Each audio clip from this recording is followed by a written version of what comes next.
May God open our eyes to see, our ears to hear, our hearts to love. 2 weeks ago, I preached on the earlier section of John 14, where Jesus is reported to have said, "I am the way, the truth, and the life. No one comes to God but by me." And I commented on the limitations of understanding this to mean that only Christians can have a relationship with God. We live in a pluralistic, secular world. Our being Christian does not depend on denial of people of minority religions or of people who describe themselves as spiritual but not religious. I remember not long ago seeing a huge sign outside an evangelical church proclaiming, "Jesus said, I am the only way to God." It reminded me of one of those classic arriving in heaven joke stories. Which I'm going to tell you. A man arrives at the gates of heaven, and St. Peter asks, "What religion are you?" The man says, "Buddhist." Peter looks down the list and says, "Go to room 24, but be very quiet as you pass room 8. Another person arrives at the gates of heaven. "What religion?" "Muslim." "Go to room 18, but be very quiet as you pass room 8. A woman arrives at the gates. "What religion?" "Hindu." "Go to room 11, but be very quiet as you pass room 8. So she says, "I can understand there being different rooms for different religions, but why must we be very quiet when we pass room 8? And St. Peter tells her, "The Christians are in room 8. You need to be quiet because they think they're the only ones here." The sad implication of the story is that for Christians, it wouldn't really be heaven if we thought we were sharing it with others. This exclusive ethos is a tragedy when you think about the way that the commonwealth of God was presented by Jesus as a party to which everyone was invited. In today's reading from Acts, Paul is in the city of Athens, a sophisticated centre of philosophy and culture. Paul faced a challenge here. How was he to communicate the gospel with people who did not share his culture or his religion? Sharing the good news in Jerusalem had been easier because the speakers and the hearers shared a Jewish background. But now here in Athens, where would he find common ground? Paul begins with what the people of Athens know and what they seek. Commenting on the abundance of shrines in the city, Paul commends the Athenians for their interest in religion. He points to the altar inscribed to an unknown God. Drawing on the wonder of creation, he speaks of God as the creator of all. He quotes the Greek poet's belief that all human beings are offspring of God. He found and named common ground. But then Paul goes on to tell them what they cannot discern from the natural order, nor find in the writings of their own culture. The work of God that has happened in the teaching and ministry, the death and resurrection experience of Jesus Christ and his community. Paul calls the Athenians to turn to God as one who knows them and liberates them. This is hard work. What Paul says makes no sense to some of the Athenians, and he loses their interest. Others, however, go on to claim a stake in the Jesus story and in the God whom Jesus knew. Luke, the author of the book of Acts, writes about Paul's visit to Athens as part of his agenda to show that the Jesus story is good news for all people, for rich and poor, for slave and free, male and female, simple and sophisticated. This speech in Athens shows those of us who often cringe rather than communicate our faith ways of engaging with people whose culture and values differ substantially from our own. In a world of ethnic rivalries and religious wars, in school classrooms and in city streets, the need for such conversations is profound. The text raises questions about how we communicate our faith in a context that does not persecute us, but simply believes that we are irrelevant. Our Australian experience as Christians is in stark contrast to the ongoing experience of persecution of Christians in many parts of the world today, in the Middle East and in North Africa and increasingly in Asia. Pakistan, where two of our Pitt Street members come from, is listed as the fourth worst country for violence against Christians. But for most Australians, however, the church is not hated nor feared, but rather regarded as irrelevant. Nevertheless, there are many Australians who are spiritual searchers. The story of Paul speaking to the Athenians about their gods and the unknown God invites us to consider what conversations we are having or not having with people who are seeking. Some progressive Christians suffer from a serious cultural cringe in relation to our faith. We are so appalled by the tactics of conservative Christians, by their Bible bashing, by their church signs, by their judgmental attitudes, by their pre-scientific worldview, that we have often responded by turning inward and adopting a stance of simply letting others be. When so many Christians are God botherers, we have responded by choosing not to bother anyone. I think today, listening to that story in Acts, I want to find a path between the stance that says that Christianity is the only path to God and one that says that all faith is the same and that sharing the gospel is no longer necessary. The reality is that there are elements of Christian faith that are decidedly countercultural, which profoundly challenge the dominant culture of individualism, market economics, and militarism. I don't doubt that an experience of divine presence can be found by other paths illuminated by Muhammad, Buddha, Moses, and others.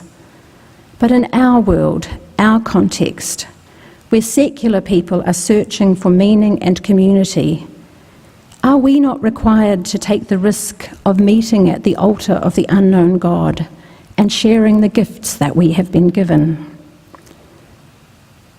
The religious impulse that plays out in our predominantly secular culture is twofold. It is evident, firstly, as people seek meaning, and secondly, as it is evident as people seek spiritual or religious experiences. What progressive Christianity offers is a belief that meaning and spiritual experience are best shaped in the context of a commitment to a world shaped by justice, love, and mercy. That our religious path is not a matter for the individual, but for the inclusion of all creation, human and non-human, for the earth itself. What progressive Christianity has at the heart of its God experience is a life commitment, not life as an abundance of things, but as abundant life. It is also true that we must have respectful conversations with others whose God is not unknown. When we do this with people in our city, in our community, with people who are Muslim, Buddhist, Jewish, Hindu, or whatever, we will receive as well as give. In respectful conversations, we may learn about what gives meaning to others. And we don't have to reach the conclusion that all faiths are the same. We can become aware and confident about the claims of our faith, about its distinctiveness as well as its similarities with other paths. Some years ago, when I was living in Christchurch, I was friends with an Islamic lesbian scholar, Ghazala Anwar, who taught at Canterbury University. She was a practitioner of the Sufi mystic tradition of Islam. Out of her faith, she had an ethical commitment to all living creatures, and so she was a vegan.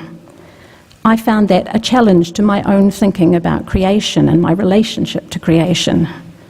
I also found it a big challenge when I was trying to find a restaurant that we could both eat in when she came to visit me in Wellington. Ghazala and I talked about Jesus, and she shared the Muslim belief that Christians have it wrong about Jesus being the Son of God. I talked to her about the different understandings of what that claim can mean, particularly that it need not mean that we are denying Jesus' full humanity. And we found some common ground there. But on another Muslim belief about Jesus, we could not agree. Muslims believe that Jesus, who they see as a prophet of Allah, did not die on the cross. For Muslims, it is unthinkable that such a shameful thing as crucifixion could happen to a prophet. I told her that this belief, which is after all historically attested to by independent writers, was crucial for me in my faith, and not just because it seems to be factual. Central to who Jesus is for communities such as ours is the tradition that he was crucified because he was a threat to the religious and political status quo. He died like that because he lived and loved in ways that turned the values of the world upside down. My Islamic friend and I had some things in common. We both opposed the fundamentalists that are destroying and deforming the faiths that we love. We also shared much in our understanding of the mystery that is God, the sacred, the holy, the divine, Allah. We recognise that we have more in common with each other as progressive lesbian women of faith than we did with conservative practitioners of our own religions. Ghazala had come to New Zealand after fleeing from a teaching position in Pakistan because her views on homosexuality had become known and had enraged some of her colleagues and her students. This was shocking to me. But I also have gay male clergy friends who have received death threats from Christians. And I know that when Episcopal priest Gene Robinson was ordained as Bishop of New Hampshire, he wore a bulletproof vest under his clerical robe. Meeting people of other faiths at the altar to an unknown God doesn't demand changing our faith. It just demands honouring of the other, as what Martin Buber called a thou, as one with whom we enter into relation and share the heart of who we are. I admit that this position that I am taking is different from what Paul is advocating in the reading we heard. He was advocating conversion. But it is nevertheless a valid progression from his position of taking context seriously when sharing faith. And while for people such as Ghazala, for whom God is not unknown, present us with opportunities for really good conversations, I think it's actually easier to engage with people of other faiths than it is to engage with the growing majority of Australians who claim that they are not religious at all. How do we converse with people whom we do not have any common ground? We do not share any obvious common ground within matters of faith. Even though it's hard, as it was hard for Paul, I think we should try, because there seems to be so much spiritual longing and hunger in our community. And we have, either by grace or by accident, spiritual resources which we have no right to hoard to ourselves. Somebody shared the faith with each one of us at some point. For many of us, that was someone from our family. But for others, we have had contact with someone who invited us in, who welcomed us into the community of faith. It seems to me that it is community that marks the difference between what Christian tradition and other faith traditions have to offer, compared with the alternatives that are available in the postmodern spiritual marketplace. Whatever Jesus experienced of the sacred, he felt compelled to share for free with those he encountered on the margins of society.